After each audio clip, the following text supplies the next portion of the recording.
خو الله تعالی په عیسی علیه السلام کې داسې معنی پیدا کړو چې لا ماشوم چې ورو خبرې شروع کړې نو د خلکو د لوبو نه به ځان ساته او خلکو ته به نصیحت کو چې چا به ګناه کوله رورا ګناه مه کوه.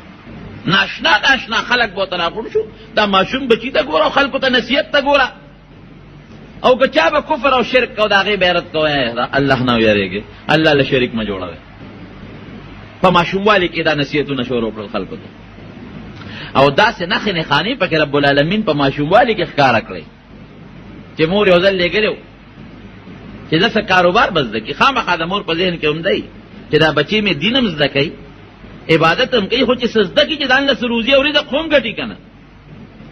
نو هغه زمانه کې دا صنعت هر چا به خپل بچي ته څه کار ښاو، لکه د ترکاڼۍ چل، د لوارۍ چل، د بل چل. نو مور اولېږه دوبیانو له وی دا هغې دا جامې رنګ کوي، د رنګ سازی چل ته زده کوي.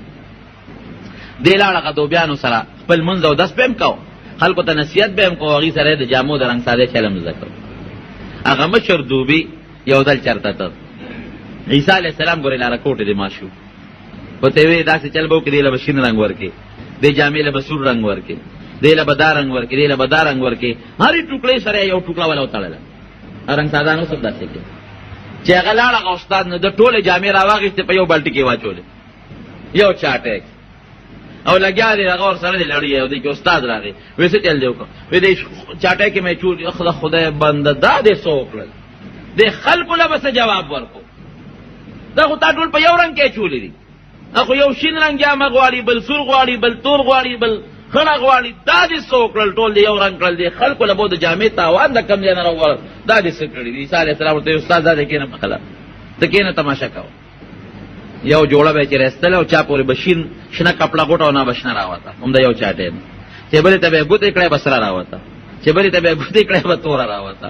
خو چې کومه رنګ ټوکړه به په کمې پورې تړلې وه، د یو چاټی نه به هغه مختلف رنګونه والا راوتل. حیران شو ورته چې خدای پاکه دا ماشو دی لږ ته ګوره دی کمالاتو ته لکه ساحر جادوګر یې کسې چل دی. وی نه ما له الله په ماشوموالي کې پیغمبري را کړې ده، زه د الله رسول یم، د الله پیغمبر یم، جعلني نبیا، د الله پیغمبر یم، الله نبوت او پیغمبري را کړې ده. څومره هغه حواریین دوبیان چې جامو رنګ کولو والا او جامو اینځلو والا، دې ټولو اول نمبر په عیسی علیه السلام باندې ایمان راوړو. ګورې دا هغه پیغمبر دی چې د نور څومره پیغمبران چې تیر شوي 40 کالو کې الله نبوت ورکړی دی، عیسی علیه السلام له الله مخکې پیغمبري ورکړی دی، ټول ور باندې ایمان راوړو. په لاره به ته خلکو ته به نصیحت کوه. یو قوم له ورغې ودرېد، ستا څه معجزه ده؟ هغه زمانه خو داسې د معجزو د زمانې څه معجزه لري، څه نښه شته که نشته؟ او څه نښه ده ووایه راته، تاسو څه وایئ؟ ښه دا راته ووایه چې بېګا مونږ څه خوړلي دي. هغې به هم تپوس داسې کوو چې عجیبه تپوس به یې کوو، بېګا مې څه خوړلي دي؟ وی تاسو بیگا ټیپر خوړلی دی، چاته به دا چا چې به څه خوړلی، بیګا هم باټینګل خوړلی، بیګا هم دا شی خوړلی. وانبئکم بما تاکلون وما تدخرون فی بیوتکم، راشه چې تاسو څه خوړلی دي او په کور کې م څه شی ذخیره کړی د هغې حال درته وایم. ځه ما ته الله دا علم را کړی. ماشوم به راغې مور ته به یې جړل، بار به یې جړل، بچې سري دا بابا راله څه نه راکړي، پلار به وی څه شته دی نه نو زه ورکه که نه هلکه 100 روپۍ وله ورکه، ماشوم دی بچې دې جاړي هېڅ هم نشته، څه وله ورکم؟ وی نشته درکړه څه شی وی نه بچې دې خوا راشه، ورشه هغه پلانکۍ المارۍ ته وخېږه، بره لوښي کې دونه پیسې پرتې دي، شب منډه کړه. ماشوم به لاړ هغه دله پیسې به یې راوړ، ماشوم به جړل، پلار ته به یې خوراک راکړه، مور ته به یې جړل، دی به ورغې ورکه که نه خوراک، بچې دې ولې جړی نه کم دی نه ولې ورکو، مونږ کره خوراک کم دی، دې خوا راشه بچې نشته تاسو کره خوراک نه، ورشه هغه المارۍ کې تخته به راوخېږه، پکې سیوان پراته دي، شبه ځله راول. لوی غم جوړ شو، خلکو ورپسې جلوس جله جلسه جوړه کړه چې مونږ د ټول ماشومان دې ولمسول، ماشومان او مونږ پیسې هم پټو، خوراک هم ته پټو، سیزونه هم ته پټو، او ته ټول ماشومانو ته خیر هر څه ورته خیر چې کور کې هلته هغه شی پروت دی، هلته پیسې پرتې دي، چا به یې ورځئ؟ عیسی علیه السلام به وي نو خو تاسو دروغ وایئ، تاسو وایئ مونږ کره خوراک نشته.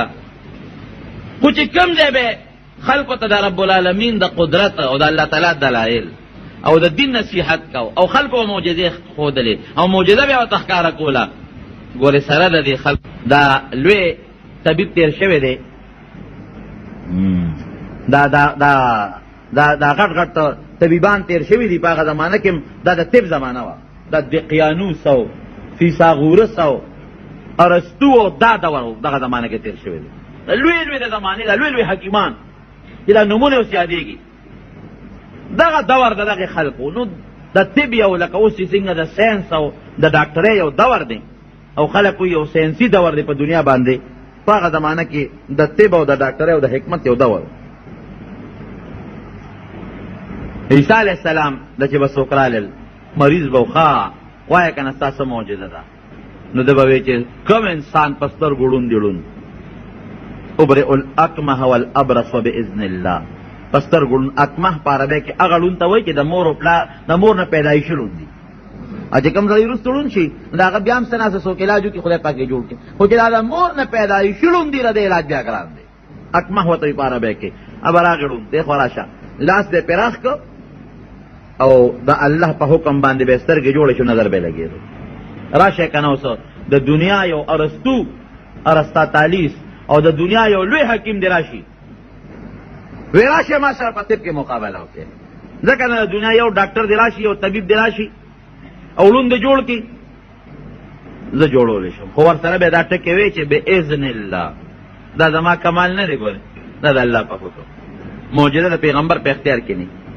دا یاد وسات دا پیغمبر نه الله معجزه ښکاره کوي په اختیار د معجزې د رب العالمین سره که د الله خوښی نو د پیغمبر د لاس نه داسې کار وکړي چې هغه په دنیا کې بل څوک نشي کولی معجزه ورته وایي او که د الله نه خوښه نه کېږي یو سړی رابغې برګي مرض والا هغه زمانه کې د برګي مرض علاج چا سره نو دله به راغې په ما خو دا برګي مرض دی لاس به پراخ کړ پروردګار به پاسات هغه جوړ خټه به راواغېسته د خټې نه به مرغۍ جوړه کړه نه مرغۍ شکل خلکو ټولو بورته کتل وی دا ګورې دی نه چنچڼه جوړه کړله هغې له به پوکې ورک هغه به والوته پوره مرغۍ به ترې جوړه شوه نه هغه به والوته علما لیکي چې د خلکو د نظر نه واخوا شو نو بیا به راپرېوته خو خلکو خو به ولیده چې دا مرغۍ ده که نه لیکن سره د هغې دا دومره غټې غټې معجزې چې لون به جوړ شو برګې به جوړ شو او مرغۍ به د خټې نه جوړه کړه هغه به الوته او سره د هغې نه به وي هذا سحر عظیم وایي دا لوی جادو دی جادو څوک به مسلمانان هم شو چا به ایمان هم راوړه دا خپل ملګري به ورسره روان چا چې په عیسی علیه السلام ایمان راوړه دا به ورسره په لاره روان یو کلي ته دا نصیحت کوه بل کلي ته دا نصیحت کوه بل کلي ته دا نصیحت کوه یو کلي ته ورغوي موږ به هله ستا ومنو چې دې مقبره باندې ته تېرېږي دا یو قبر دی دا مړې راته راجم دی رب العالمین ته رجوع کړه چې الله دا خلقو داسې معجزه غواړي وی دا به هم خو عادت یې واله چې دا به ایمان راوړي که به راونه وی ښځه بلکل زه به دا هم وکړم د الله په حکم ایمان به راوړی که به راونه وی که دا دې وکړه موږ ټول مسلمانېږو هغه مړي سر ته ودرېد وی قم باذن الله د الله په حکم پاس قبر اوشلېد او یو سړی ته راووت د سړی ته راووت علما لیکي دا نیم ویښتې سپینو او نیم ویښتې تور عیسی علیه السلام دې تپوس کوي وی ته څوک یې وی زه عزیر یم عزیر علیه السلام د الله پیغمبر څو کاله مخکې ته مړ شوی وی ګوره دونه موده مخکې دا عزیر علیه السلام مړ شوی دی عیسی علیه السلام دې تپوس کوي وی ته څوک یې وی زه عیسی ابن مریم د الله پیغمبر د الله په حکم مې درته آواز وکړو ته راپاڅې دی روح در کې راغی وی دا تپوس ته نه کومه چې دا ویښته دی ولې نیم سپین دی او نیم تور دی وی تا چې کله آواز وکړه چې قوم باذن الله وی په ما هیبت راغی چې قیامت دی حالانکه ګورې عزیر علیه السلام د خدای پیغمبر تیر شوی دی برګزیده پیغمبر نو ما باندې هیبت راغی چې دا جوړ د قیامت ورځ ده او بس اوس حساب کتاب ته روانېږو وی دا د قیامت د ورځې د هغه هیبت ته وجې نه مې دا نیم ویښته سپین شو په لاره روانو یو بل انسانو په قبر تېرېده وی که دا راته راجم دی کم ایمان به راوړی وی او هغه ته ودرېد وی قم باذن الله اچې پاسېده تپوس یې ترې وکړ وی ته څوک یې وی د سام ابن نوح یم د نوح علیه السلام زوی سام څو زره کاله مخکې مړ شوی څو زره کاله مخکې وی اے عیسی را سره زیاتې وکړه. وی ولې؟ وی جمدې دې کړم ټول په دنیا کې جمدې مې کنه بیا به مرم. نه بیا به مرې.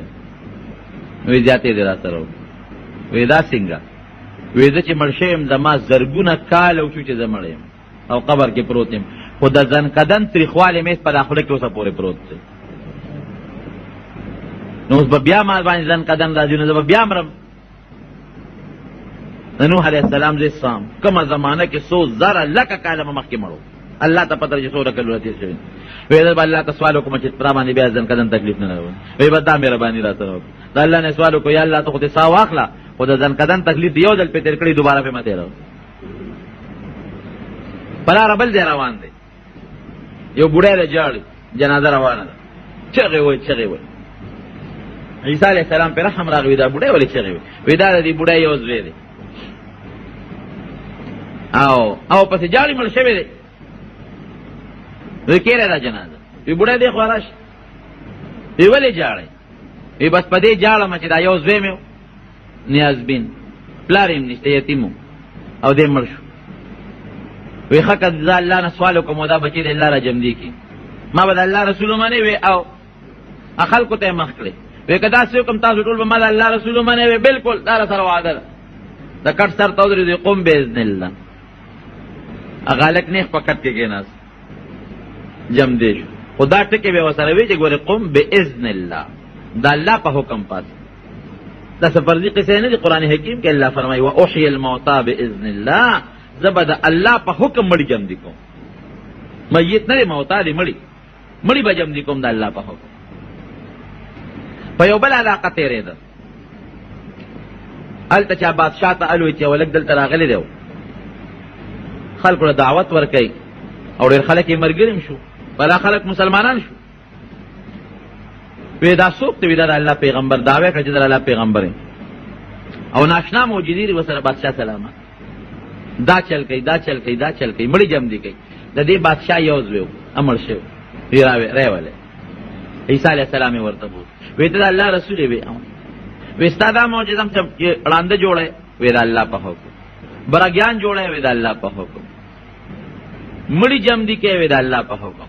وی ښه نو زه او زما دا ټول رعیت مسلمانېږو، پته ایمان راوړو، دا ټول وطن زما، خو په دې شرط چې زما یو زوی مړ دی او د هغه قبر له بوزم اله را جمع دی. وی دا ټیک وی دروغ خو به نه؟ وی نه، زه چې بویه ته د قبر سر ته یې ودر، هلته ودرېد. وی قم باذن الله، د الله په حکم پاس. هغه زوی یې نیغ پاسېد، چې څنګه پاسېده د الله پاسې کې حکمت وي. بادشاه خلک راغونډ کړل، وی زم مسلمانېږم او تاسو به مسلمانېږئ. وګورئ دا د الله رښتونی پیغمبر او دی معجزه چې زما زوی را جمع دی. بس خلکو انقلاب جوړ کړ. دا بادشاه ډېر ظالم و، وی موږ ستا نه تنګ وو چې دا زوی دې مړ شو، پلار دې موږ سره ظلمونه کول، نیکه دې ظلمونه کول، چې زوی دې مړ شو موږ در باندې خوشحاله وو چې دا بس ته به مړ چې دنه به خلاص شو. نو بیا دې لا زوی را جمع دی شو، بس قوم یو زنده باد او یو انقلاب جوړ. عیسی علیه السلام ته مور وایي بس ته دینه ځان وباسو، دلته راته بل غم جوړ نشي. لویه ډله جوړه شوه، څه د عیسی علیه السلام ملګري وو، څه د بادشاه خلاف شو، څه د بادشاه ملګري وو، لویه هنګامه جوړه شوه. دغه ځای نه عیسی علیه السلام سفر کو. تاریخ لیکي زما ورونو چې سره د دومره لوی معجزاتو چې خلکو ته به ښکاره کولې، بیا هم په یو وطن کې د خپې ځای نه و دغه یو ځای نه به بل وطن ته هجرت کو، د بل ځای نه بل وطن ته هجرت کو. دا بني اسرائیل دي ظالمان، دومره قوي معجزې، داسې معجزې به دې ظالمانو ته ښکاره کېدلې، خو چې معمولي به پکې د دنیا تاوان یا د مشرۍ تاوان به پکې، نو بیا به دې ته نه کتل چې دا د خدای پیغمبر دی او دا معجزې ښکاره کېږي، بیا به یې رانیو سر به یې پرې کو. دا دومره ظالمان دي دا یهودیان. نن نه ګورئ دنیا کې څومره په مسلمانانو انقتل، دا چې په عراق نن څومره قتل و قتال کېږي. تاسو په اخبارونو کې اورئ چې په عراق کې د ډېرو پیغمبرانو قبرونه دي او د هغې پیغمبرانو په مزاراتو باندې هم ګولۍ ورېږي. خدا خدای د یهودیانو سازش دی. د صحابه قبرونه څه کې بلا په سوونو پیغمبران د عراق په خاوره کې پراته دي او د هغې پیغمبرانو په مزاراتو ګولۍ ورېږي. کوي امریکې والا خو سازش د چا دی؟ د یهودو. څومره چې د هغه ځای نه د امریکې په پینټاګان کې فیصلې کېږي، ټول یهودیان کوي، ټول د هغې فیصلې. لاره باندې حضرت عیسی علیه السلام روانو، یو ملګری ورسره و، په سفر باندې ورسره 3 ډوډۍ دي. نو یو ځای کې کېناستل، نو یوه روټۍ دو خوړله، دی راته را معجزې ښې د الله د قدرت تا نښې. یوه روټۍ هغه ملګري وخوړه. نو عیسی علیه السلام هغه ملګري ته وایي چې دا 3 روټۍ سنبال کا، او زه اودس ماتوم، اودس کوم بیا راځم. چې لاړ اودس یې مات که، اودس یې وکړه راغی، ملګري ته وایي زه چې 2 روټۍ سنبال کړې. روټۍ کم ده؟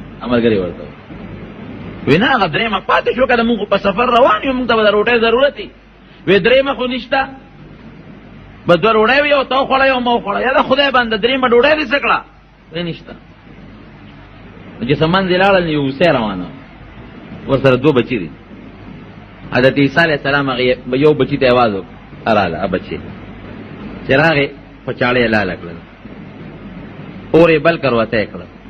دې ملګري ته وایي وایي ستا دې په هغه ذات قسم وي چې ما دې دا معجزه را کړه چې رښتیا وایي هغه 3 ډوډۍ دې څه کړه. وایي زه څه خبر، هغه خوړلې وه یار والې وه، هغه وخت یې وخوړه سپوره دواړو. چې څه مخکې منځې لاړل، یو نیر به یې ده، لوی دریاب، کشتۍ نشته، د ملګري لاس یې ونیوه او دغسې به پورې وتل. وایي په هغه ذات دې ستا قسم وي چې ما و تاله طاقت را کړ او په دریاب باندې بې د کشتۍ نه را پورې ایستلو، چې اوس هم راته رښتیا ووایه چې هغه ډوډۍ دې څه کړه. وایي زه خو ډوډۍ نه یم خبر. ګوره د بني اسرائیلو حرامي و که نه، د بني اسرائیلو حرامي دی. یعنې چې دومره معجزه یو کافر هم وویني نو رښتیا به ووایي. نو چې څه منځې لاړل، نو خاوره یې را یو ځای کړله، کاڼي را یو ځای کړل، او دم یې پې واچو، د هغې نه رب العالمین اعلی قسمه لالونه او ملغلرې جوړې کړې. نو 3 ځای یې کړل. وایي دا یو ستا شو، دا یو زما شو، او دا 3 د هغه چا دي چې چا ډوډۍ خوړلې ده. وایي اما خوړلې ده. مال راله، وایي اما خوړلې ده. وایي ښه باز، وایي دا ټول زر او دا لال او دا ارس ستا، او باز تا سره زما پاتې داړم ده. عیسی علیه السلام ته روان شو، تا دروغجن سره چې دومره معجزات مې درته مخکې ووې، په هغې دې رښتیالو نه وي، خو چې مال به درته کېښود نو حال دې ووې. نو هغه زه د ده نه جدا شو.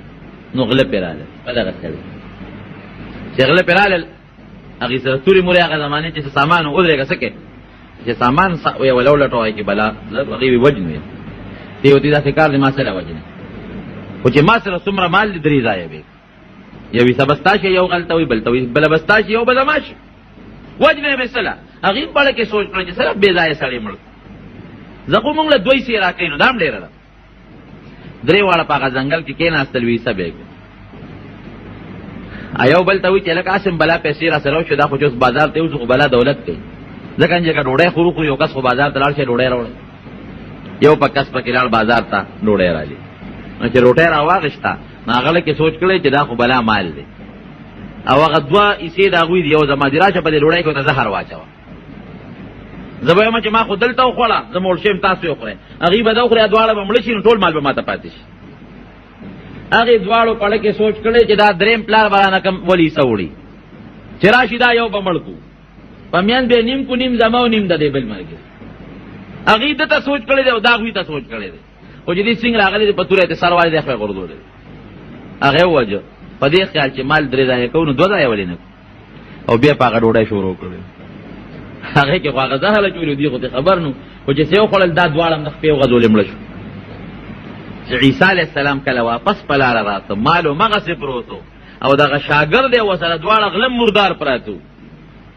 ای د دنیا لالچه، ای ګنده مال د دنیا لالچه، خلک به مړه کې مردار به کو، ته به هم دقسې په دې میدان پاتې. داسې ده او که نه ده؟ د آدم علیه السلام د زمانې نه واله تر اوسه پورې چې څومره مال او دولت په دنیا کې رغړي، قبر له چا ځان سره یوړو، یو تیزی بل ته پاتې کېږي، تیزی بل ته پاتې کېږي، تیزی بل ته پاتې کېږي. څومره مال او که سره زر دی او که سپین زر دی، نه سره سپین غمی لال مرجان یاقوت چا وخوړل او نه ځان نه تاو کړل، کې واغوستل، نو چې دې ته لاړ نو واپس پاتې شو. دا ټول هم دقسې یو نه بل ته بل نه بل ته بل نه بل ته پاتې دي، پردي مالونه ساتو د هغې څوکۍ کو. نبی علیہ السلام فرمایي هغه مال ستا دی چې دې واغوسته او زړه دې کړه، هغه مال ستا دی چې دې وخوړه او ازمه دې کړه، او چې کم مال تاوان غوست او تا اون خوړه اګورستان دی مسلمانا ادا بل چای در نه پاتې دا څه دو کنه د دوالو جهان مبارک سردار فرمایي. عیسی علیہ السلام در رب العالمین خکارا معجزه ورکړي وي نو دې حواریینو د حضرت عیسی علیہ السلام دا معجزې دي وي هغه ته پته و چې دا د الله رښتونه پیغمبر دی ایمان یې پر راوړیو او کم ځای ته چې با عیسی علیہ السلام ګرځېده دی به وسره د عیسی علیہ السلام پیغمبري داسې و چې ځای په ځای به علاقه په علاقه ګرځېده یو ځای کې خاص اقامت نو یو کلی کې دعوت هغې نه بل کلی ته دا هغې نه بل کلی ته دا ځای په ځای د هر چا کور لا د هر چا بیټک لا او د هر چا اجرې لا او چې کم ځای به غونډه و دی به ورته او دعوت د دین د الله به ورکو وی چې ځان سره به یو کنډول ګرځو یو جام یو کونټه او یو ګومنز دا درې سیزونه حضرت عیسی علیہ السلام سره وو د جامو نه علاوه نور ځان سره اسم نه ګرځول هر سیز نه ځان ساته وی په دنیا کې د مسافر د خپل جون دی او نبی علیہ السلام هم فرمایي چې د دنیا مثال د یو انسان داسې دی لکه مسافر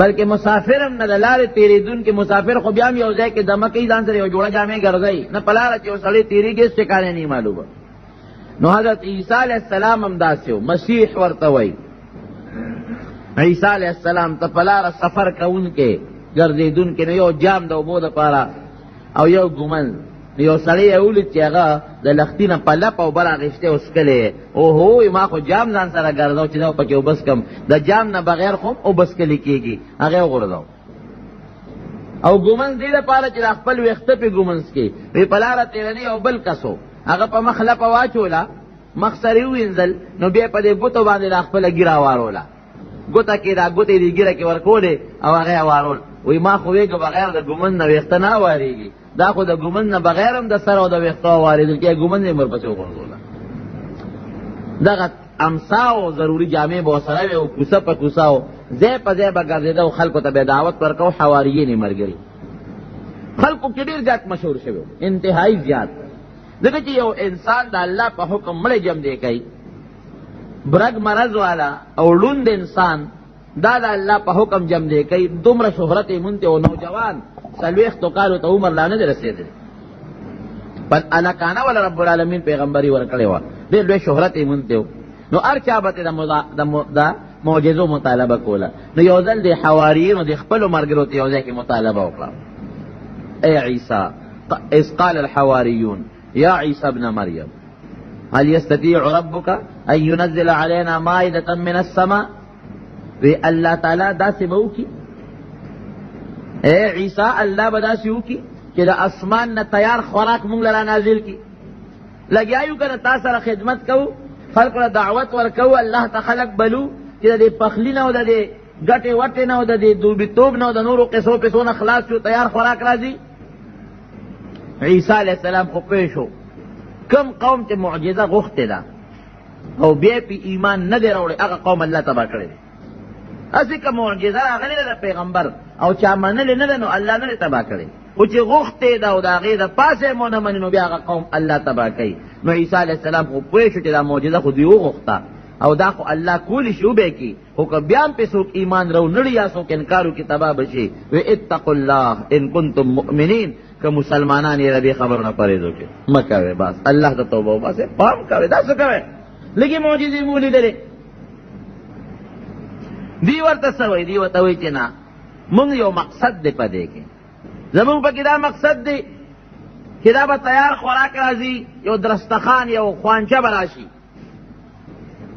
او زمونږ دپاره به هم خوشحالي وي او دا رب العالمین دپاره به هم یو نښه به یا الله یا قدرت یو نښه به او دا خلق هم غواړي د دې یو ارمان به هم پوره شي نو ممکن ده چې ډېر خلک نور مسلمانان شي دا معجزه وویني ډېر خلک به مسلمانان شي حضرت عیسی علیه السلام یې مجبوره کړ رب العالمین ته رجوع یې وکړه وی بار صحرا ته ووت میدان ته 2 رکعته نفل یې وکړل او زړې جامې یې واغوستې لکه د عاجزۍ الله چې سوال هم قبلوي په عاجزۍ کې یې قبلوي شکل یې د عاجزۍ جوړ کړه جامې یې د عاجزۍ جوړې کړه رب العالمین ته یې لاس ونیو اللهم ربنا انزل علينا مائدة من السماء تكون لنا عيدا لأولنا و آخرنا و آیتا منکا یا اللہ تعالی سوال کم اللہم ربنا گورا خلق وی عیسیان وی دے خدای دے تو کوئی دا اللہ زوی دے دروغ تول دروغ وی سبحانک هذا بہتان عظیم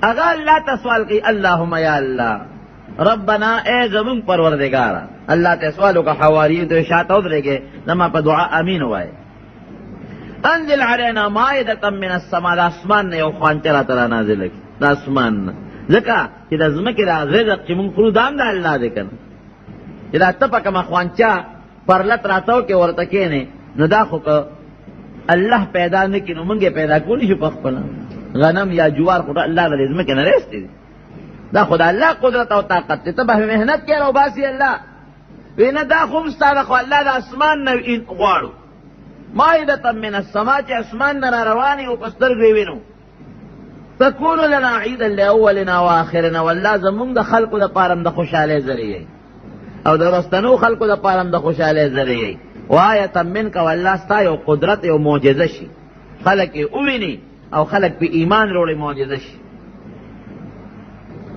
دے اللہ تے یو سوالو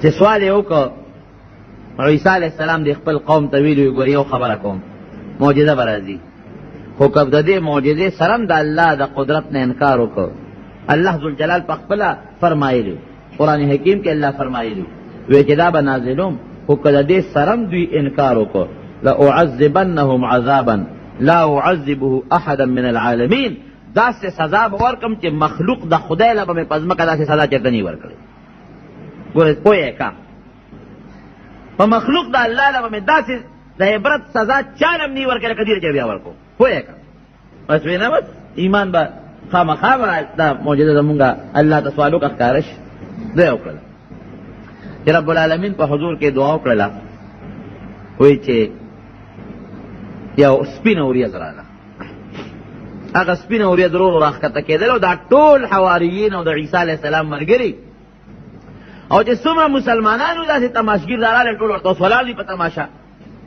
دک سپین مزیدار خشتا اوریز رالی او گنڈا وغیرہ کوزیگی راخ کتا کیگی راخ کتا کیگی راخ کتا کیگی زمکی تراو رسیده یو پولاو میدان کے اوریز رال خلق قسل سپین اوریزی نی بل شینی نی اگا اوریز کے دن اللہ یو درستخان را توسک چسمکی تا اگا اوریز رالا اوریز ختم شوا نو درستخان را اخکارا شو لوی درستخان او پاقی درستخان دا پاسا خوراکون پراتری او بیا پی دا پاسا یو بل درستخان پروت تے لکا سوک ململا پا خوانچا کسا شیر اولی دا پاسا پی یو بل درستخان پروتی چه خوراک پی پٹ حضرت عیسیٰ علیہ السلام فوراً اللہ تا پا سجدہ پریوت دا رب العالمین شکریہ ادا او ویم جڑل چه اللہ دستا شکر ادا کن زما سوال دی قبول کن یو لو یا موجزہ دی اخکار اکرا اللہ دا موجزہ دا ما دا قوم اور دی خلق دا بربادے او دا حلاکت ذریعہ مگر دا وی جڑل اعلان یو کن ویستاسو سوال قبول شو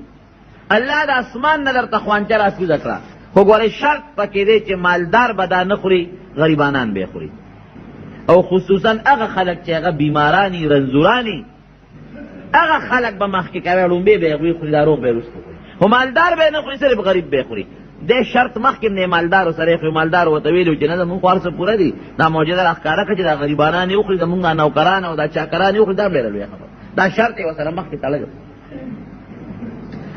وی رازی را طول غریبی و ترا یوزی اکرد چه سمر بیمارانو دی و ترا یوزی اکرد دی خو خلق خوشحالو وی خوره وی نا دا اللہ رسول لنبی با پی شوروت تکے وی پا میں مخوره وی نا لنبی شورو با پی تکے درستخان نے غسر لرے کاغا کپڑا او دا سی خوشبوئی تلارا دا سی خوشبوئی چه پا مخدز مکہ دا سی خوشبوئی چار تمچانو محسوس کرو اعلاق کل بڑا سو خوشبوئی او بیا چو قتل سو پکے یو کبو پکے یو مئی طول درستخان دا سر نا ترویخ پور یو رویت شوی کب دا میانس کے پروت تے او گیر چا پیرا چی پا دغا علاقہ کے کم قسم ترکارے و خوراکونو داغی ڈونگے یعنی داغی لوخی داغی کٹوے پرتے ہوئے قسم اغا زمانہ کے چی کم قسم ترکاری ہوا اغا ترکاری داغی زی پا زی کٹوے لگی دلی دی داغی ڈونگے داغی لوخی پرتے دی او ورسرا میوے اغا زمانہ کی بے موسم میوے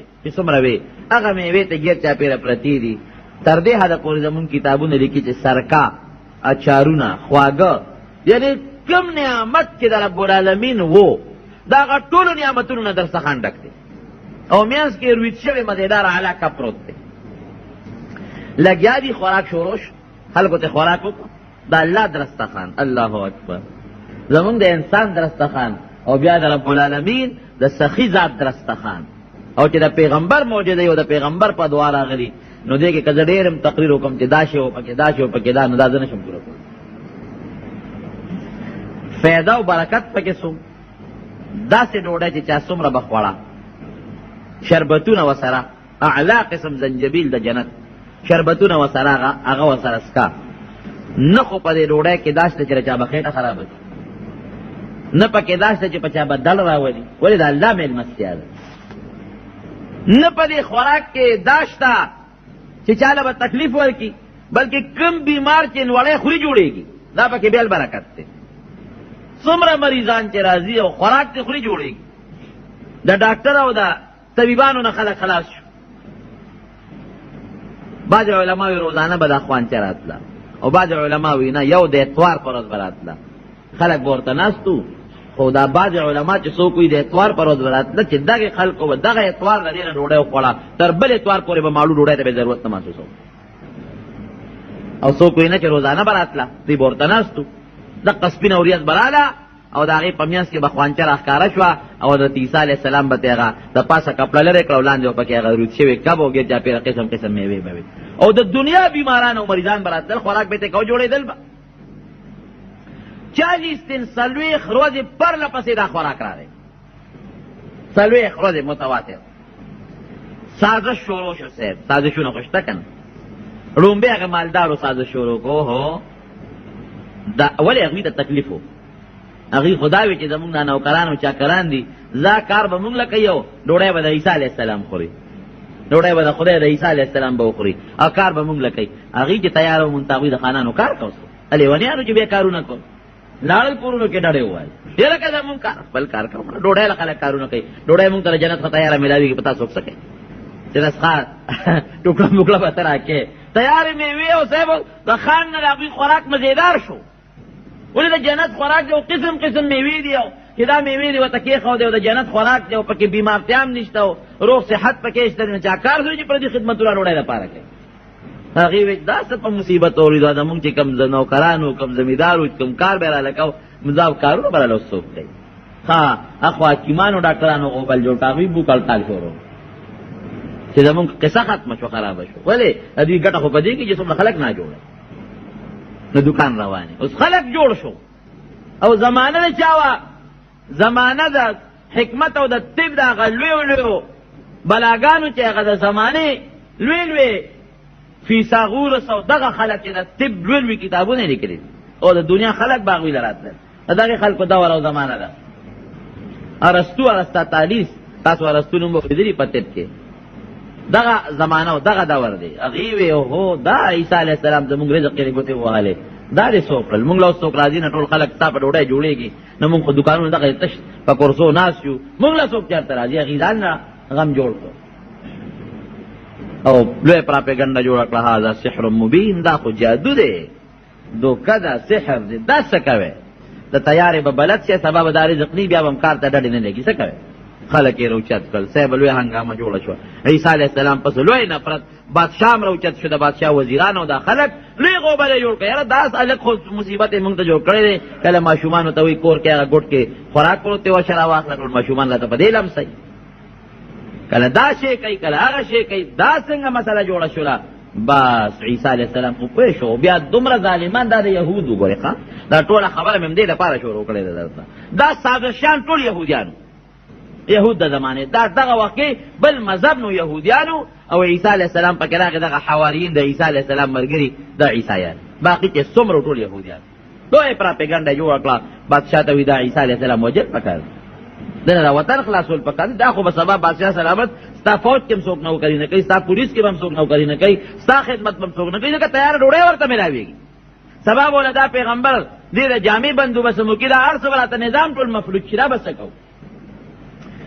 اچھا کم خلقو پاغه دی د عیسی علیہ السلام مقابله شروع کړه. الله ویلو کنه لا اعذبهم عذابا لا اعذبه څنګه دی احد من العالمین، داسې سزا به ورکم چې په مقدس مکه به مې ګورې بیا چاله نه ورکړې. هغه سزا سوه د عبرت سزا، هغه دا وه چې الله ټول خنزیران کړل، سوران او خنزیران ته جوړ شو، شکلونه بدل شو. او تاریخ لیکي سترګونه به اوښکې به دی، اواز به چا ورکړه فلان کې د فلان کې زوی، نو سر به وړقه، یو سور به پکې سر وړقه چې زه بل به اواز ورکړه رور به ولا راغی فلان کې د فلان کې زوی، بل سور به سر وړقه چې دا خو زه خبرې نشوې کولی. شکل د سور، ګرځېدل د سور، سرمن د سور، د خنزیر. ګوره خنزیر په دې ټولو حیواناتو کې ډېر ګنده او پلیت حیوان دی، ځکه خو الله حرام کړی دی. د خنزیر خوراک سره ګندګي، انسان چې اودس مات کی او انسان ته پاسي خنزیر راشو مکه ګندګي وخوري، خوراک یې ګندګي ده ټوله، ځکه خو الله نجس حرام دی خنزیر. ټول خنزیران شو اور ولې په ټول مردار شو. کم قوم چې مسخ شوی دی او شکل یې بدل شوی دی، اور ورځو کې د هغه مردار شوي. بعضې خلک وایي دا بیزوګان او دا وایي هغه قوم دی چې هغه مخکې الله شکلونه بدل، هغې اولاد دی چې الله تعالی شکلونه بدل کړي. نه نه نه، کم قوم چې مسخ شي د هغوی اوو ورځو نه زیات ژوند نه وي، اوو ورځو کې دننه دننه مړه شي. د دې بیزوګانو په شکل بعضې قومونه مسخ شوي چې هغه سوران او خنزیران شو، بس علاقه کې نورم غوبل جوړ شو، خو د چا به پلار و د چا به رور و د چا به زوی پکې. بس لوی پراپیګنډه جوړه شو چې یاره بس دا عیسی علیه السلام بادشاه ته خلکو رجوع کړه چې دنه مونږ خلاص کړه، بس دی ووجه مړې کړه. دې نه مخکې حضرت زکریا علیه السلام غریب په ونه کېره کړی، حضرت یحیی علیه السلام یې په چاړه لال کړی دی، په سونو پیغمبران یې شهیدان کړي دي د یهودیانو. بس بادشاہ اعلان وکړ کوم ځای کې چې حضرت عیسی علیه السلام میراوي نیسي، بس د دې علاج دا چې دی به وجنو پرېږدو یې نه، او دله مونږ سزا ورکړو. عیسی علیه السلام سره د خپلو حواریینو ملګرو کله یو ځای ته کله بل ځای ته، هغه ته خو پته وه چې دا خو د پیغمبرانو د وجلو بلد خلک دی، دی خو په شواروس کې دننه په سونو پیغمبران وجلي دي. دا یهودیان دا ډېر انتهایي سازشیان دي، دې په زړه کې چې کوم سازش پروت دی نبی کریم صلی الله علیه وسلم خلاف خو ته پته وه چې دا د الله پیغمبر دی. فلما جاءهم ما عرفوا به ما عرفوا كفروا به. الله قرآن کې فرمایي وی چې هغه پیغمبر ولا راغی چې دی او پیژل چې دا الله رښتونی پیغمبر دی، بیا پرې پاسه کفر وکړو. نبی علیہ السلام می پیژنده، ورته پته وه د هغې په کتابونو کې باقاعده د نبی علیہ السلام اوصاف موجود پراتو چې د آخر زمانې پیغمبر به داسې خلکو ته به وی وی ګوره د آخر زمانې پیغمبر به یو دا به شکل یو داسې کار به کوي او داسې اوصاف به وي او مونږ به د هغه مرسته کوو لکه اوس چې مونږ د مهدي او یا د عیسی علیه السلام خبرې کوو، داسې به د یهودو د نبي علیه السلام صفتونه کول. خو چې پیغمبر علیه السلام څنګه مدینې منورې ته راغی او دوی ته پته ولګېدله اوهو دا خو به زمونږ بشري ختمېږي که په دې ایمان راوړو، نو کفر یې خو د مدینې خلک ولې مسلمانان شو؟ ځکه دوی ورته د پیغمبر علیه السلام هغه اوصاف بیان کړي چې نبي علیه السلام راغی هغوی خو پېژني چې دا خو واقعي رښتونی پیغمبر، دا خو ماغه دي چې یهودو مونږ ته د هغه صفتونه بیانول، دی خو ماغه کار کوي چې مونږ ته به یهودو سوې. نو د مدینې خلکو چې د یهودو نه کوم صفت اورېدلی و د هغه صفت په بنیاد هغوی په پیغمبر علیه السلام ایمان راوړو او یهود پې کافر پاتې شو.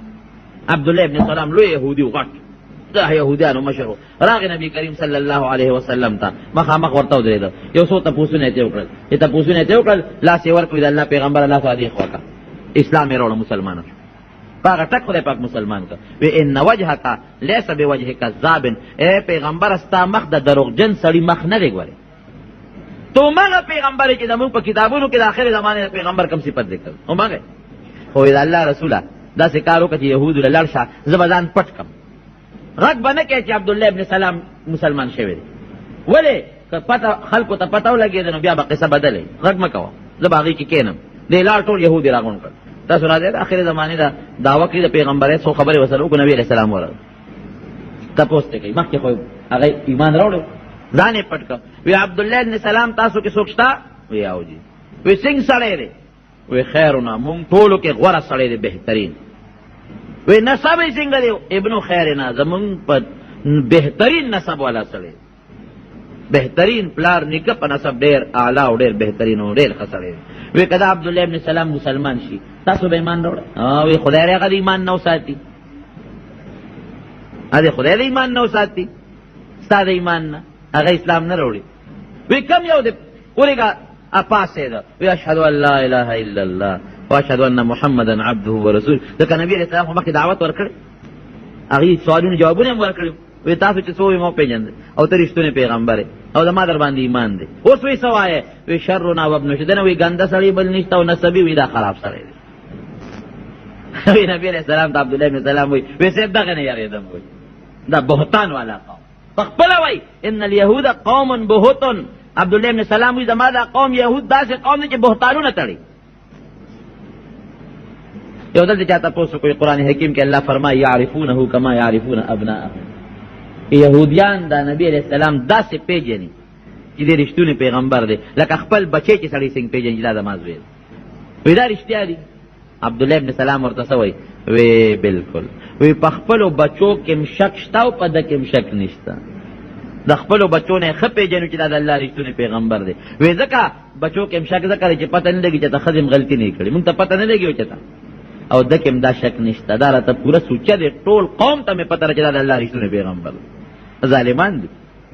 نه یهود د هغې د پاسه پیژند، ایمان یې پرې ونه خیبر کې زهر ورته واچول پچېلی کې میچنې پرې بل اوچت کو. نبی علیہ السلام دی دعوت ورکړی پرې راغورځول، الله ته بچ کړ. دا دومره خطرناک قوم دی یهودیان. نن څومره خلاف سازشونه چې د مسلمان جوړی، د عیسایان قمقل دي. دا تاریخ هم لیکي، تاسو وګورئ که نه تجزیه وګورئ د اخباري رسایلو دي برته د تجزیو کې هم لیکي عیسایان قمقل د یهودو خیال دی دوکه کوي، خطا کوي. مونږ عیسی علیہ السلام څومره احترام کوي وایه که نه، پیغمبر دی د الله، د الله مقرب بنده دی، پیغمبر دی. مونږ وایو اسمان کې جمدې ناست مونږ یې دونه احترام کوو. او د یهودو اوس هم دا عقیده ده چې دی مونږ وجلی دی او بیا راجمدې شوی دی. هغې خو یې مونږ وجلی دی، عیسایانو بیا راجمدې شوی دی. او صاحب هغه دوستان دي سره یو بل سره نن د مسلمان خلاف په سازشونو کې. بهر کې بادشاہ هیرودیس بادشاہ دغه وخت هغه اعلان وکړ راوي دې مونږ پانسی کوو. نو د هغې خلکو پانسی به دا وه چې یو لرګی به یې بره وتړو، لوی لرګي وکړ او د هغې د پاسه به په دې مینځ کې داسې یو بل لرګی په پلنو باندې ټک کړو. نو سړی به یې ورته اوچت کړه، داسې به پرې خور کړو. دا لاسونه به یې وله په هغه لرګي خواره کړل. نو په دې لاسونه به یې وله میخونه ووهل، په دې لاسونه په دې سینه به یې وله میخونه ووهل، غټ غټ میخونه به دا خپې به یې وله دواړه یو ځای کړې، په هغې به وله پاسه میخ وو. دې به اویزاندو په دا سولی کې، دې ته به یې سولی وې صلیب، په هغې کې به اویزاندو مارغان به راتلل او غوښې به یې ترې خوړلې او په هغې کې به ترې څه ووتل. صلیب یې جوړ کړ، وی دا پریدونه دې وجل ګرد یې ورپسې را پیدا کړي. حضرت عیسی علیہ السلام یو ځای کې ناست و خپلو ملګرو سره او دوی راغلل هغه علاقه محاصره کړه د بادشاه د سپایانو. چې محاصره یې کړه، معلومات یې وکړل، وی دې کوټه کې ناست یو مخبر ورغی، وی زه ورځم دی ګورم. رب العالمین عیسی علیہ السلام اسمان ته اوچت چت سورې شو، قرآن حکیم کې الله او هغه الله پاک اسمان ته پورته کړ، بالکل جم دی. وما قتلوه وما صلبوه ولكن شبه لهم. فذلك الله فرمای بل رفعه الله الیه وما قتلوه یقینا. الله وی بالیقین درته ویم چې دوی نه دی وجلی، ما ځان ته اسمان ته پورته کړی. هغه اسمان ته پورته کو چې هغه کم سیړي کوټې ته ورننوت، دی ورته هغه سیړي ورته ویلي چې د په کومه کوټه ورننوت، ما پسې راځې دې کوټه کې دی چې ورننوت. د هغه شکل الله د عیسی علیه السلام ته مری نه پورته شکل لاندې نه مری نه پورته شکل د هغه د عیسی علیه السلام بیا دې ورلل پس کلکې هغه راونیو. هغه وی زه نه یم څه کوې دې نه مخکې شه، مخکې کېږي که نه مخکې کېږي. بویه ته د چغې والي ما بوځې زه ستاسو هغه ملګري نه یم، شابه مخکې شه، زه زمونږ ملګري له کم ځای نه شکل د عیسی علیه السلام. بویه ته سولی ته یې ور وخېجو، چې ور ویې مغه چلې ورسره وکړ مړ یې کړ. جامې ته یې خواشه ګوري لکه دا خو زمونږ د هغه مخ خو یې ټیک د عیسی علیه السلام په شانتې دی، خو لاندې لاسونه خپې خو یې زمونږ د هغه ملګري دي. نور وی لکه هغه عیسی علیه السلام که دی وي زمونږ ملګري څه شو، او که دا زمونږ هغه ملګري عیسی علیه السلام څه شو. قرآن کې الله وی ولکن شبه لهم، په لوی شک کې پرېوتل، لوی مصیبت کې پرېوتل. بل رفعه الله الیه، الله وی ما ځان ته پورته دی خو یې مونږ مړ. الله وی ما قتلوه نه وجلې او ما صلبوه نه پسولی کړی. دا الله قرآن. اوس دا عیسایانو سره عقیده ده، د عیسایانو اوسنۍ عقیده دا ده چې مور ورپسې جړل. نو بیا الله دې را جمع دی او مور لراغی او په یو غار ته ننوت او دا عیسی علیه السلام د الله زوی دی، العیاذ بالله. او ځان سره اوس الله بوتلې دی بل بچي وسره عرش خوا کې ناس عیاذن بالله او انی عبد الله ورسوله. عیسی علیہ السلام وای دا الله رسول او دا الله بنده او دا زموږ عقیده ده. الله له نزويشته او نه ولا لورشته. دا الله زوی ته حاجت ته په زوی څوک څه کوي؟ زوی خو خلک دی لکه چې زه بوډا شم چې دا ما خدمت وکړي نو په الله بوډاوالی نه راځي. زوی خلک دی لنیسي چې دا ما د مرګ نه پس به د ما وارث نو په الله مرګ نه راځي. دوی په لوی شک او په شبهه کې پرېوته. نبی کریم صلی الله علیه وسلم فرمایي دا قیامت نه مخکې به بیا عیسی علیه السلام راکوزېږي دنیا وعدې نه دی کړی. د 33 کالو په عمر کې بر اسمان ته خطه دی 33 کاله عمر یې اسمان ته لاړ. بیا به کله راکوزېږي هغه وخت به راکوز شي چې په دې علاقه کې فتنه راشي او داسې فتنې راشي لکه اوس چې کومې فتنې روانې دي په ټوله دنیا باندې د عیسایانو حکومت بشي تر دې حده پورې چې د مکې مکرمې او د مدینې منورې ګاونډ ته به هم د عیسایانو حکومت ورسي. الله دا د ورغه اوس نه راوړي یعنې چې مونږ اندازې ته ګورو ځای په ځای د دې د خپې خښۍ یو یو ځای کې خپې جمعوئ خو انشاءالله چې دغه زمانه نه د دې نه مخکې هم دوی عیسایانو په دې دنیا باندې یو وخت کې قبضه کړې وه. جنګ ازادي او هغه 1857 هغه قصې تاسو اورېدلې لیکن الله بیا خپې وویستې. خو دا دوی کوشش دی یو وخت دې په دنیا هغه هټلر او دغه دور او د انګریزانو پر عیسایانو پر دنیا باندې د قبضې کوشش کړو. پروردګار هغه خپې وویستلې لاړل بیا په برطانیه او په امریکې پورې محدود شو. اوس بیا لګیا دي کوشش کوي انشاءالله بیا به الله خپې وباسي ټینګېږي به نه کښې. خو خیر د دوی کوشش دی دوی به راشي په دې ټوله دنیا به قبضه ونیسي چې په دې دنیا باندې دوی قبضه وکړي عیسایان. دغه وخت کې به رب العالمین بیا حضرت مهدي را پیدا کړي. مهدي به پیغمبر نی یو نیک انسان دی. ډېر خلک به دغه وخت کې د مهدي توب دعوه کوي ځکه مسلمان به ډېر کمی مسلمانان به ځای په ځای په علاقو کې خو پټ به یې لږ لږ به شام کې به یې لږ به مکه مکرمه کې به مدینه منوره کې به یو جاړي به الله ته فریادونه به کوي. بیت المقدس به د هغې په قبضې لتلي ګیر چاپېر علاقې چې څومره دي هغه ټول د کافرو قبضې لتلي. وی مهدي به په مدینه شریفه کې را پیدا شي او د خلکو نه به دې را تښتي نو مکې مکرمې ته به راشي او په مکه مکرمه کې به خلک د سره بیا د خلافت بیعت وکړي. دی به د خلکو مشر شي لاس به راونیسي او نښه به شي نوم به د پیغمبر علیه السلام فرمایي زما د نوم په شانتي محمد به نوم د پلار نوم به زما د پلار د نوم په شانتي عبدالله د مور نوم به زما د مور د نوم په شانتي آمنه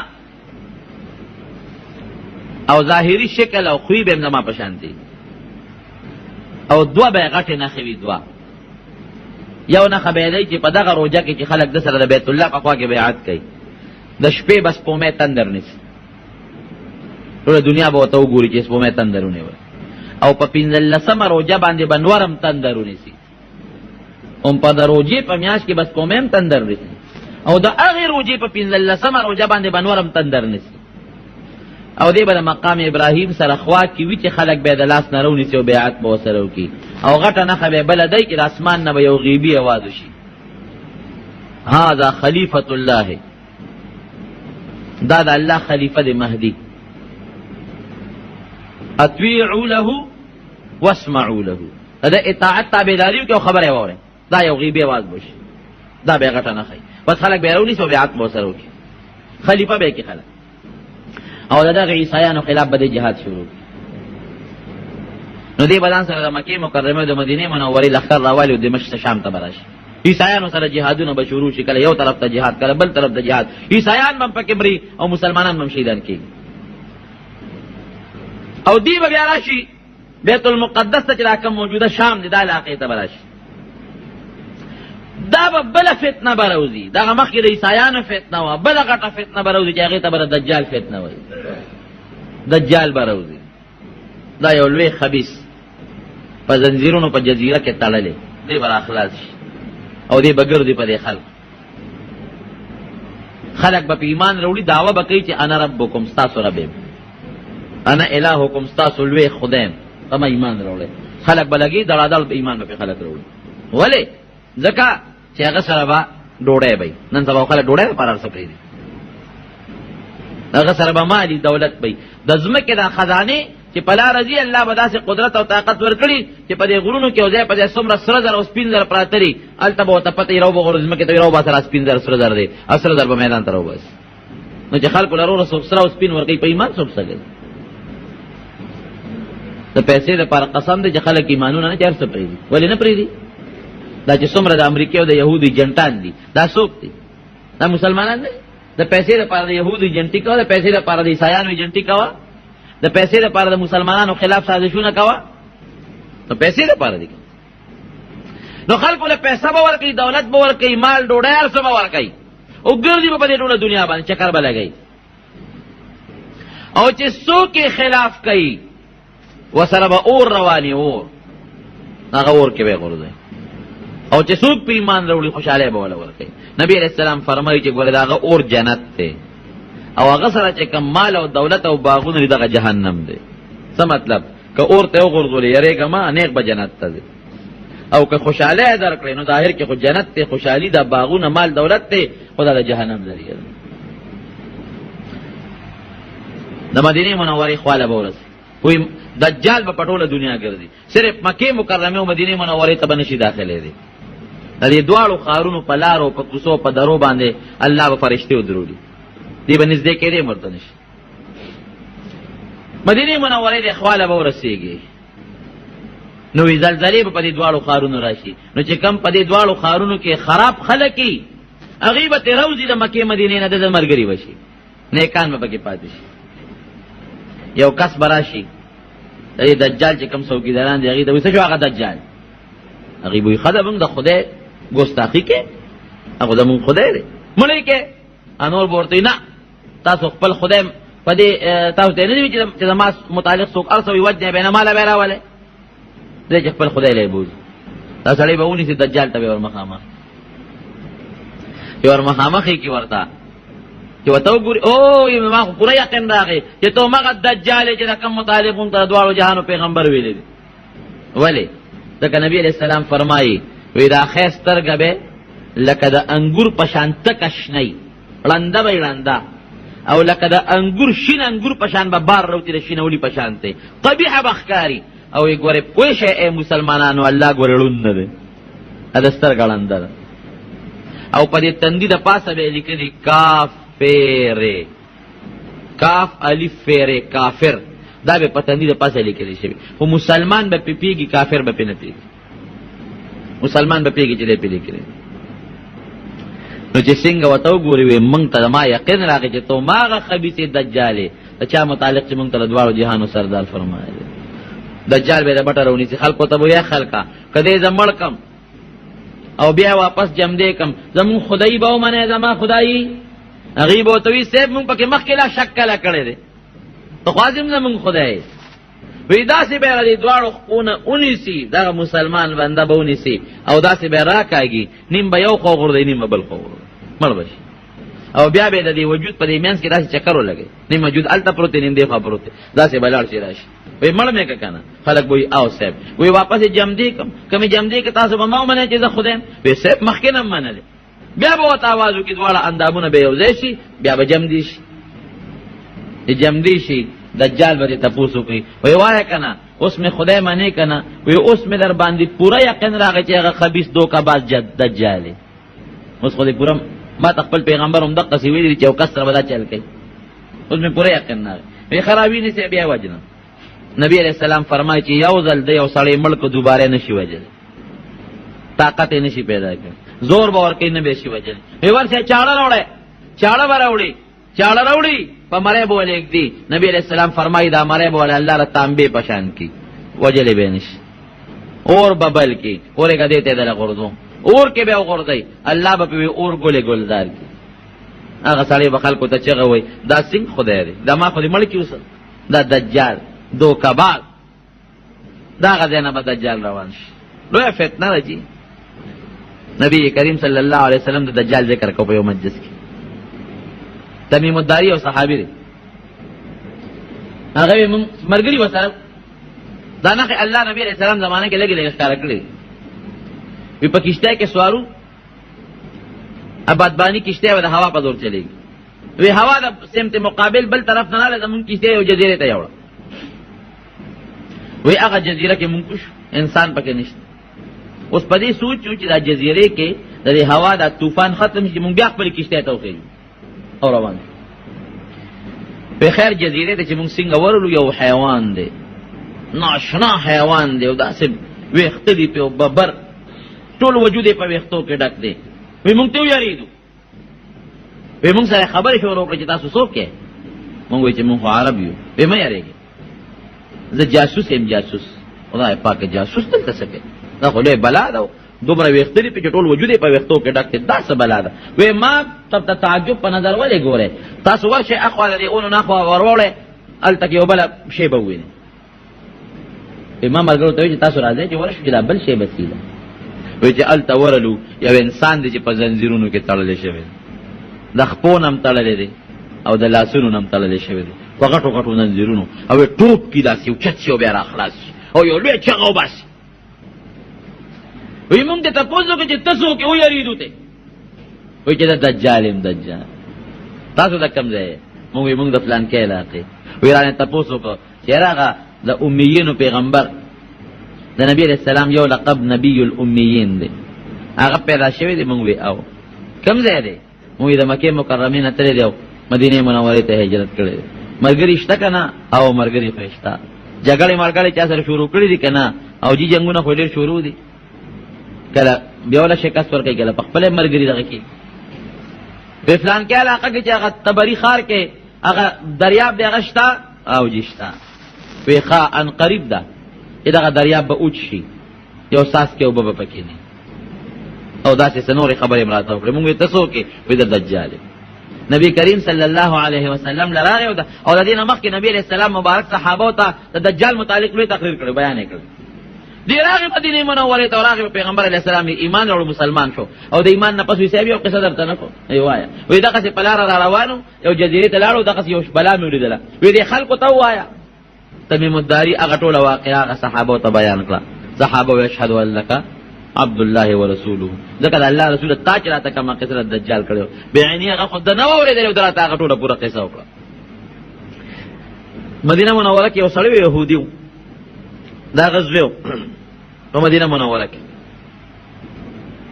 علما بعض علما لیکي چې هغه سړی نه دجال جوړ شوی دی او پیغمبر علیه السلام مبارک د هغه یو باغ کې و نبي علیه السلام د هغه ملاقات لم تللی و یعنې هغه لم ورغلی دی. هغه چې نبي علیه السلام ورغی ځکه هغه کې هم داسې بعضې نښې وې چې خلکو چا به وي دا هغه یاره نبي علیه السلام چې دجال متعلق کوم خبرې کوي دا هم هغه دی. یو ځل نبي علیه السلام ورغی تپوس ته کوي هلکه وایي ته څه نه وایي ما ته یو تخت ښکاري تخت د اوبو د پاس. وی نبی علیہ السلام صحابو ته وی دا ډېر شیطانانو تختی دي. وی څه خبر دله راځي که نه راځي؟ وی صاحب یو خبر راله رښتیا راځي او دوه دروغ راځي. کله دوه رښتې یو دروغې دا خبرونه راله راځي. نبی علیہ السلام وفرمایل دا شیطانان دله دا واقعیت راوړي. نبی کریم صلی الله علیه وسلم ورته فرمایي وی ما پړه کې یو شی پټ کړی دی راته ووایه ما څه پټ کړی دي یړه کې مې څه دي؟ نو پیغمبر علیه السلام صحابو ته وایي ما صورت دخان ورته پټ کړ. سورت دخان هغه آیاتونه مې په دې زړه کې راوستل او دلته کې مې په دې زړه کې پټ کړل. پیدا ما پړه کې سړي دی وخت کې وی نور نه پیګم خو دخ دخ پکې راځي چغه شروع شه. حضرت عمر فاروق رضی الله عنه راوېستا وی د الله رسول وجنه مې نه وی نه ګوره کدا دجالي نو ته نشي وجلې دا وجلو کس عیسی علیه السلام او کدا دجال نه ولي بے ځای انسان وجنه بیا هغه یو مارکه کې رستم پټ غیب شوی پته نه لګېدلی چې تلوک شوی دی. خو چې کومې نښې به نبي علیه السلام د دجال متعلق یادول اکثر به ده کې موجود وي. نو ځکه بعضې علما وایي چې دا همغه دجال بهر کې دجال به راشي د هغه فتنه به په دې ټوله دنیا خوره شي د خدای دعوه به کوي چې څه دې څوک غواړي ورکوي به بلکې تر دې حده پورې یو قوم له به راشي چې تاسو په ما ایمان راوړئ هغوی به ورته وایي چې زمونږ زامن مړه شوي دي ښځه مې مړه ده که دا راله جمدي کولی شي نو بیا در باندې ایمان راوړو. وی ډېره ښه ده اوس بیا درله جمدي کړم مقبرې ته به لاړ شي اواز به وکړي هغه خلک به جمدي نه شي خو شیطانان به د تابع وي. نو شیطانان به د هغې سړي د زامنو د ښځې په شکل شي نو هغې به وایي چې دا وګوره جمدي مې کړل په دې فتنه روانې ګرځي. نو دې خوا د عیسایانو فتنه، دې خوا د دجال فتنه رااله. مهدي لاړ دغه ته شام ته، په دې درمیان کې رب العالمین حضرت عیسی علیه السلام راکوز کړي. د دمشق د جامع مسجد په سپینه مناره به فرشتو نیولي او د بر اسمان نه به راکوز کړي، دنیا به ورته ګوري. د مازدیګر وخت به بانګ د مازدیګر به شوي، چې څنګه راکوز شي د مانځه وخت به نو حضرت مهدي به ورته وي علیه السلام وی ور مخکې شه د مانځه مخ دی. وی نه، امامت ستاسو حق دی. نبی کریم صلی الله علیه وسلم فرمایي وی زما امت له الله دومره عزت ورکړی دی چې عیسی علیه السلام په کومه ډله کې موجودي امامت باغه نه کوي، زما امتي به کوي. وی نه، امامت ستاسو حق دی. تاسو کې یو کس ور مخکې چې امامت وکړي نو د مازدیګر لومبي مونځ به په مخ د ځمکه عیسی علیه السلام په حضرت مهدي پسې وي. عیسی علیه السلام ته بیا مهدي ور وجاړي، خلک به ورته وجاړي چې شکر دې چې راغلی، مونږ په لوی غم اخته یو. خلک ټول لاړل کافر شو، چا په دجال ایمان راوړ، څوک د عیسایانو ملګري شو، کورونه هغوی قبضه کړ، علاقې رانه هغوی قبضه کړې. او دې وخت کې به دجال هم را رسېدلی شام ته. وایي چې دجال خبر شي چې یو سړی له اسمان نه راکوز شوی دی، ځان ته عیسی وایي، به پوه شي وایي تښتي به. ځکه نبي علیه السلام فرمایي چې دجال عیسی علیه السلام ته ور مخامخ شي، دې به داسې ویلې کېږي لکه مالګه چې اوبو کې واچوي ویلې کېږي. عیسی علیه السلام به تعاقب شروع کړي، ورپسې به شي او را لاندې به کړي، په نیزه به وایي مردار به کړي، دجال به مړ شي. خلکو ته به هغه نیزه وښیي. ولید تاسو که دجال خدای وي نو خدای څوک وجلی شي مړ مې که نه. دجال چې مړ شي بیا به خلک د عیسی علیه السلام ملګرتیا شروع کړي، سوچه خشته ښکلې مسلماني وشي. مهدي به دغې وخت کې وفات شي، څوک وایي 7 کاله او څوک وایي 40 کاله. دا به عیسی علیه السلام په دې مخ د ځمکه حکومت وکړي. بله فتنه به دغه درمیان کې راشي، یاجوج او ماجوج به راخطا شي. اما الله یو طرف ته بند کړي دي، هغوی به راشي. چې هغوی راشي د دنیا دا خلک به وجني، پرېږدي به نه، یو به م وجني بل به م وجني. او داسې به راشي، دا لوی دریاب بحیره طبریه لوی دریاب دی، په هغې چې راشي لوی دریاب دی نو د هغې اوبو ته به ور متوجه شي. نو چې دا مخکې خلک د دریاب نه پورې وځي او وروستي را رسي نو په دریاب کې به څاڅکې اوبه مني. وروستني به ویې لکه د ځمکه باندې خو د اوبو څه نښه نښانه خو شته لکه چې دلته اوبه وې جوړه. اب هغه نورو بلاګانو څکلي په مخ د ځمکه به هېڅ څوک هم پرې نه دي، ټول به مړه کړي، یو به هم پرې نه دي. او بیا به څه چلو کړي، بیا به لیندې راوالي، یو بل ته به وایي وایي د ځمکې مخلوق خو مړ که، راځئ چې بره د اسمان مخلوق سره جنګ کوو، فرشتو سره او د الله مخلوق سره جنګ کوو. او عیسی علیه السلام به دغې وخت خپلو ملګرو ته وایي راځئ چې مونږ کوهي طور ته لاړ شو، د غر شاته پټ شو، ځکه دوی سره زمونږ د جنګ طاقت نشته. نو چې کوم سوچه مسلمانان د عیسی علیه السلام ملګري دا به ټول هغه طرف ته غونډ شي. دغه علاقه به یاجوج ماجوج نه الله محفوظ کړي. یاجوج ماجوج هم دغسې انسانان دي، لنډي شکل والا. نبي علیه السلام فرمایي واړه واړه قدونه دي، پلنې پوزې دي، غونډي مخونه دي او واړه واړه قدونه. زه خو چې ګورم ما ته چینیان ښکاري دغسې شکلونه، ځکه لنډی پوزې، پلنې او غونډي غونډي مخونه او د قد نه واړه او دومره بډېري چې د شمېر نه به زیات دي. ممکن هم دې قوم کې خدای پاک دغه انقلاب راولي، پته نه لګي، الله ته پته ده. نو لیندې به به راولي، الله بیا وله رنګ کړي د وینو رنګ به هغه غشي واپس را لېږي. وګورئ که نه وایي بره فرشتې مړې کړې، بیا پې رب العالمین په دې ترخونو کې دانې راوخېږي، ټول به مړه شي. چې مړه شي بین به شروع شي، سخا بین. عیسی علیه السلام به الله ته فریاد وکړي چې یا الله د بین د لاسه مونږ ګرځېدی نه شو. نو بیا به رب العالمین یو لوی باران راولي او غټ غټ مارغان به د ځنګلو نه راشي. هغه مارغان به د دوی وجودونه اوچتۍ خوري به او پسه به سیلاب راشي، هغه وجودونه به دریاب ته لو شي، ځمکه به رب العالمین پاکوي. بیا به د هغې نه پس د عیسی علیه السلام حکومت په دې مخ د ځمکه قایم شي. او داسې ابادي به چې انګور به وایي داسې غونچک کوي چې یو قوم ورته کیني نو یو غونچک به نشي خلاصولی. غټ غټ انار به میوې به او د عدل و انصاف حکومت به شروع شي. مدینه منورې کې به عیسی علیه السلام بیا وفات شي او د نبی کریم صلی الله علیه وسلم چې کومه کوټه مبارکه کې دفن دی نو یو ورسره حضرت ابوبکر صدیق دی، یو حضرت عمر فاروق رضی الله عنهما، د یو قبر ځای خالی دی. هغه نبی علیه السلام فرمایي دې ځای کې به عیسی علیه السلام ښخېږي، هغه ځای کې به ښخ شي. نو د عیسی علیه السلام نه پس به بیا کفر راشي په دنیا، کفر به بیا شروع شي، مسلمانی به ختم شي، ورو به مسلمانان مري. کم چې لږ مسلمانان پاتې دي او لوخړه لوګې به راشي، هغې سره به هغوی مړه شي. دا خلک به په مخ د ځمکه داسې وي چې الله نوم به نه پېژني، الله به نه پېژني. او یو بل سره به داسې ژوند تېری لکه د حیوانات د ځنګلو دا سپي او دا خره دا چې څنګه یو بل سره کم ژوند تېری دقسې ژوند به تېری. نبي علیه السلام فرمایي علیهم تقوم الساعه، قیامت به په دقه خلکو راځي چې د الله نوم به نه پېژني، بربند به یې ټول لوغړ او دقسې یو بل سره به ګنده زندګي او ژوند تېری په هغې به قیامت راځي.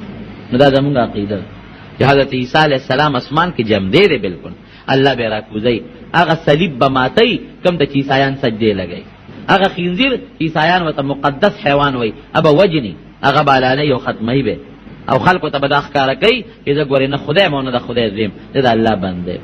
او اخیري جهاد د عیسی علیه السلام به دغه یهودیانو سره او کتلی د عیسی علیه السلام د یهودو د لاسه بر اسمان ته الله خې جوړو. اوس په سازش د یهودو د عیسایانو د مسلمان خلاف شریک دی، شریک سازش دی، لیکن په منځ کې که د مسلمان نوزګار شو دا دواړه د یو بل کلک دشمنان دي.